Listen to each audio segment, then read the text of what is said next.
1,000 birds awoke at break of day to find the hidden king so far away. Through trackless skies and mountains made of stone, they chose to fly into the vast unknown.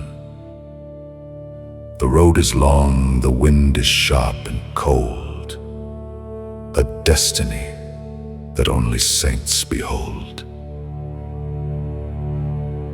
The first is longing, where the fire burns. The second, love, where every reason turns. The third is knowledge, where the mind grows blind. The fourth, detachment, leaving all behind. The fifth is unification, clear and bright. The sixth, the maze, lost in a sudden light. The seventh, poverty and death at last, where all your separate self is in the past. The numbers fell away along the flight, as hundreds perished in the heavy night.